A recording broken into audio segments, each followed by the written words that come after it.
Welcome back to the Lost Prairie.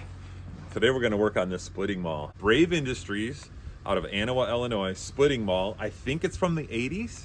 It's got a UPC, so I don't think it's any earlier than the 80s. And it's, used. I don't know who had it before me, so it is kind of beat up. It is rusty. Someone's been womping on it. This is not a striking tool, but I could see where someone hit it, so I wouldn't recommend that. So a few dents here. And then it was ground kind of funny. Grinding on it.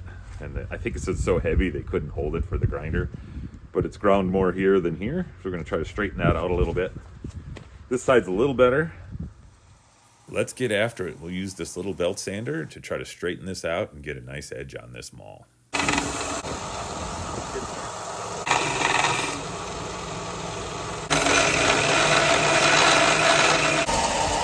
Now that I have the edge the way I want it, let's take a wire brush and see if we can knock some of this rust off.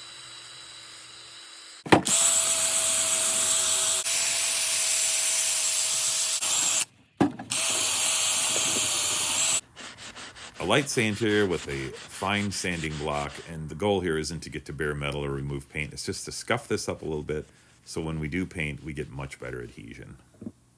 I want to give the maul a little soak in some rust remover, so we make a little box here that we can soak it in. We'll line this with plastic. I'll cut a little notch in the end here so the maul stays level, and then we'll put the rust remover right in here and soak each side of this maul. 2 layers.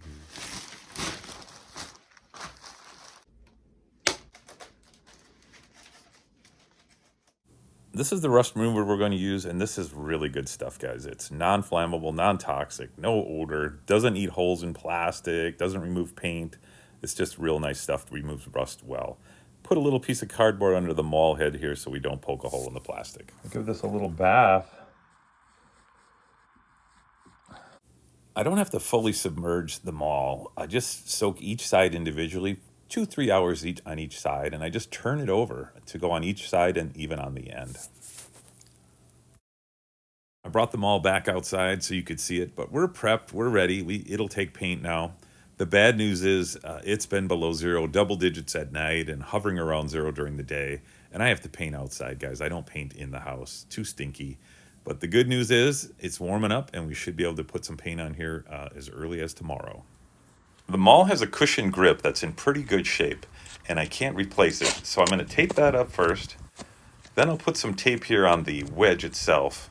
And the plan here is I found 2 cans of red spray paint in my cabinet here. They're labeled slightly different, but I think they're the exact same thing. So we'll go with that. And then I taped up the wedge. I think I'll go with a different color, and hopefully we can put a little logo on there too to make this a fun project. As you can see, winter came back. We got about a foot of heavy wet snow. Couldn't work outside at all yesterday. Just wasn't a good day to paint. But lots of sunshine today, lots of thermal warmth in that sun. This maul head is probably at 68, 69 degrees. So with that sunshine, we can take that outside. We can paint it. We'll leave it outside 30, 40 minutes. Let it do the initial dry, and then we'll bring it inside to cure overnight. I paint the back of the wedge white, and I apply a decal that Mrs. Prairie made for me. And then we go back to that same red paint and cover that end of the maul again. Then I bring it inside, unwrapping it. You can see the color on the handle now. And then here's Mrs. Prairie pulling off the decal she made.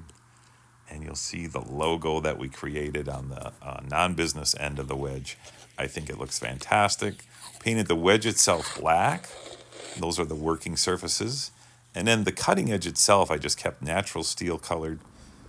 Cleaned up some overspray with a Sharpie, and here's the big reveal.